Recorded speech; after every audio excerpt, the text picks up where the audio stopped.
Richard Ducharme stood alone in the dimly lit garage, his hands trembling as he clutched a stack of crisp Canadian $100 bills. The bitter chill of the Montreal winter seeped through the cracks, but the fire in his chest burned hotter. The divorce had drained him, not just financially but emotionally. A once proud businessman, he had spent decades building his wealth, only to watch the courts carve it up like a pie. His ex-wife, Danielle, had won a settlement that felt more like a punishment. To Richard, it wasn't about the money, it was the principle. He had built this empire with his own hands.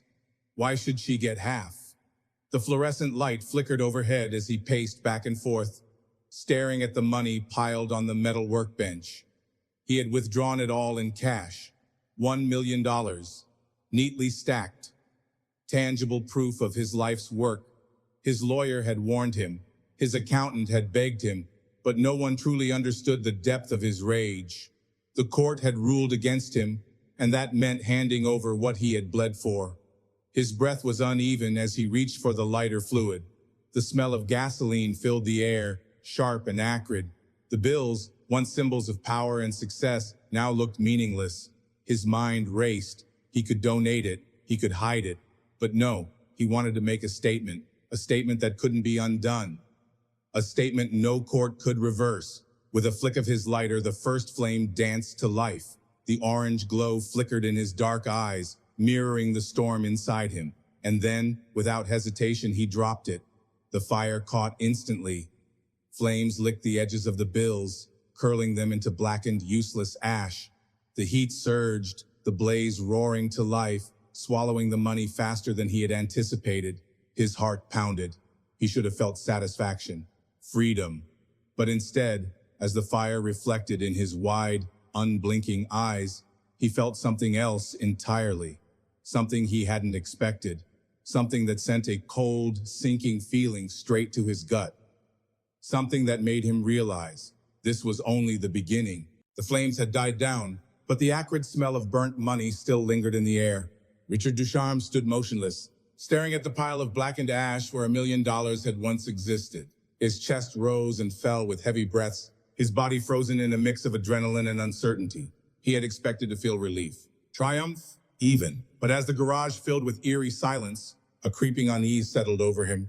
His phone buzzed in his pocket, snapping him back to reality. He ignored it. He already knew who it was. His lawyer? Probably. Or maybe his accountant, desperate to talk sense into him. They had all warned him against doing anything reckless, but they didn't understand. He had won. The money was gone, and with it, the possibility of his ex-wife getting a cent of it. Or so he thought. Hours later, Richard sat in his high-rise condo, staring at the city lights twinkling outside his window. The satisfaction of his defiance was already wearing thin, replaced by a nagging thought in the back of his mind. He could almost hear the judge's voice from the last court hearing. Mr. Ducharme, you are legally obligated to provide the agreed-upon settlement. Your personal feelings do not negate this responsibility. Could the court force him to pay, even if the money no longer existed? The next morning, his lawyer answered that question with a single phone call. Richard, tell me you didn't do it, came the voice on the other end. Tight with panic, Richard remained silent. You burned it, didn't you? His lawyer exhaled sharply. Jesus Christ, Richard, do you have any idea what you've done? I made sure she gets nothing. Richard replied, his tone flat. There was a long pause before his lawyer spoke again, this time slower, more deliberate. You think that money being gone means you're off the hook? That's not how the court sees it. Richard frowned. What do you mean? They don't care if you burned it, buried it, or threw it off a bridge. If they believe you still have it, they'll assume you're hiding assets. And if they think you lied to the court, they can hold you in contempt. A cold shiver ran down Richard's spine. How bad are we talking? He asked, his voice quieter now. His lawyer didn't hesitate. They can send you to jail. Richard gripped the phone tighter, his heartbeat thudding in his ears. And just like that, the fire that had consumed his fortune wasn't just a symbol of revenge anymore. It was a ticking time bomb. Richard Ducharme stood in front of the courthouse. He had burned the money. It was gone. But now, instead of freeing himself, he had walked straight into a legal nightmare. Inside the courtroom, his lawyer sat beside him, his face tight with frustration. Across the aisle, Danielle and her legal team were composed, their confidence unsettling. The judge, an older man with sharp eyes, flipped through a stack of papers before looking up. "Mr. Ducharme," he began, his voice firm, "you claim to have destroyed $1 million in cash. Is that correct?" Richard nodded. "Yes, Your Honor." The judge leaned back in his chair, tapping a pen against the desk. "Do you have any proof?" Richard hesitated. How could he prove something that no longer existed? I burned it," he said, clearing his throat. "In my garage. There was nothing left but ash." Danielle's lawyer stood. "Your Honor, we find this claim highly suspect." He turned toward Richard, his expression smug. "You expect the court to believe that you simply set fire to $1 million?" Richard clenched his fists. "Believe whatever you want. The money's gone." The judge sighed. "That's the issue, Mr. Ducharme. You withdrew a large sum of money and now claim it's vanished. But the burden of proof is on you. Unless you can provide evidence that the money was indeed destroyed, the court has reason to believe you're hiding assets to avoid payment." Richard's stomach twisted. "So what does that mean?" The judge's gaze hardened. "It means you are still responsible for the settlement. If the court determines that you've willfully misled us, you could face contempt charges and potential jail time." A murmur rippled through the courtroom. Richard barely heard it. His ears were ringing. Jail. His lawyer leaned in, whispering, "Richard, listen to me. You need a strategy. If they don't believe you, you're in serious trouble." But what strategy was there? He had set his fortune on fire, thinking it was the ultimate act of defiance. Instead, he had backed himself into a corner with no way out.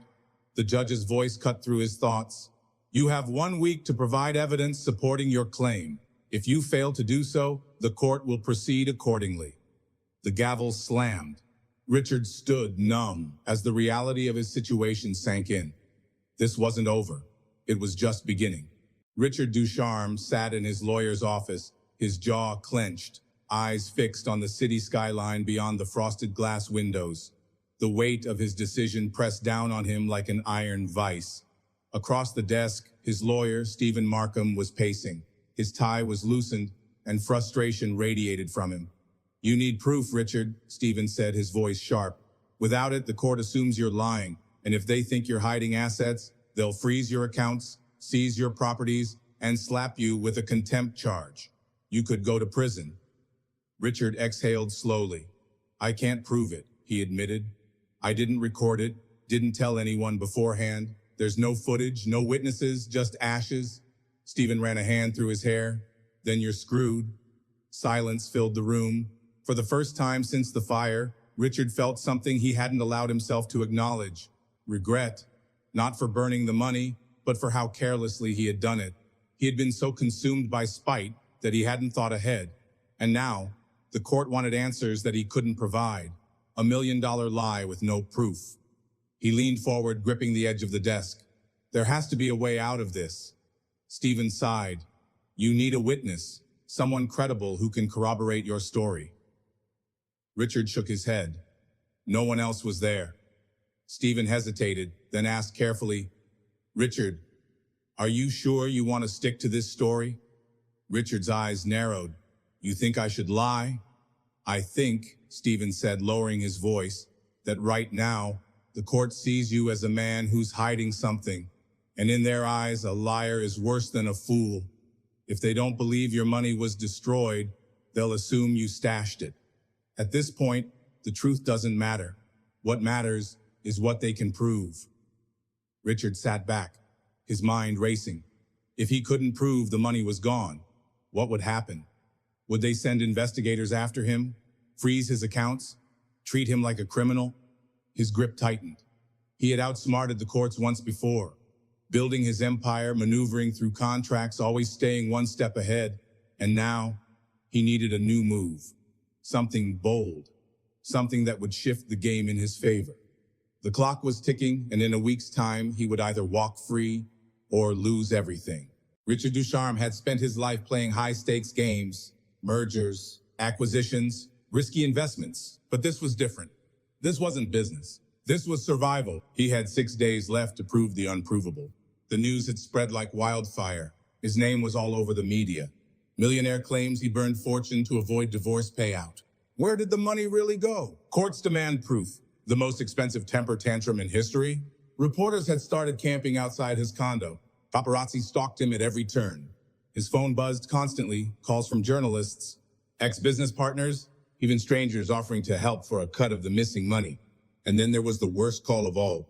Richard, Stephen's voice came through the phone, tight with urgency. We have a serious problem. Richard already knew. What now? Stephen sighed. Danielle's team is pushing hard. They've filed a motion to hold you in contempt immediately. They're arguing that your story is a fabrication, that you hid the money, not burned it. Richard felt his pulse quicken. They're claiming you transferred it to an offshore account. Stephen continued, that you staged this entire thing as a stunt. Richard gritted his teeth. That's ridiculous, maybe, but the court doesn't care what's ridiculous. They care about what can be proven. Stephen's voice dropped. And right now, all they see is a man with no proof, no witnesses, and a motive to lie. Richard rubbed his temples. So what do? We need a real defense, Stephen said. We need an expert, someone who can analyze whatever's left in that garage, ash samples, residue, anything. If we can scientifically prove that a large sum of cash was burned, we might have a shot. Richard exhaled. Fine, do it. There was a long pause. Then Stephen spoke carefully. There's one more thing. Richard's stomach tightened. What? They're going after your accounts. If they convince the court that you're hiding assets, they'll freeze everything. Your business accounts, your personal finances, everything. For the first time, real panic crept in. Money was power. Money was control. And without it, he was vulnerable. How long do we have? He asked. 2, maybe 3 days before the court rules on it. Richard's mind raced. If they froze his accounts, it wouldn't just be about proving his innocence anymore. It would be about survival. He had 6 days left to win, 3 days left to keep control, and not a single second to waste. Richard Ducharme had always believed that money was power. But as he sat in the courtroom on the final day of his legal battle, he realized something chilling. Money wasn't power. Perception was. And right now, the court perceived him as a liar. The judge's gaze was sharp as he looked down at Richard. The tension in the room was suffocating. Across the aisle, Danielle's lawyers sat confidently, waiting for the final blow to land. Richard's own lawyer, Stephen, had done everything he could. He had called in forensic experts to examine the remnants of the fire in Richard's garage. The results? Inconclusive. They found ash. They found traces of burnt materials, but no way to prove definitively that $1 million had been incinerated. The judge cleared his throat. Mr. Ducharme, he said, voice heavy with authority, this court has reviewed the evidence presented, or rather, the lack of evidence supporting your claim. Richard sat motionless. You have failed to provide sufficient proof that the money was destroyed. Therefore, this court finds reason to believe that you have willfully concealed assets to avoid fulfilling your financial obligations. The gavel slammed. You will comply with the original divorce settlement. Failure to do so within 30 days will result in a contempt charge and further legal action. Richard exhaled slowly. He had lost. Not just the case, but the war. The courts didn't care if he had burned the money. They cared about control. And they had just proven that, no matter how much wealth he had built, they could take it from him in an instant. Danielle's lawyers were already shaking hands. She didn't even look at him as she stood to leave. To her, this was just a formality, a business transaction. Richard sat still, staring at the polished wood of the defendant's table. In the end, his grand act of defiance had been for nothing, or had it, because as he walked out of the courthouse, reporters swarming around him, cameras flashing, microphones shoved in his face, he understood something. He had lost $1 million, but he had gained something else. His name was now infamous. He was a legend, a man who had burned his fortune rather than let someone else take it.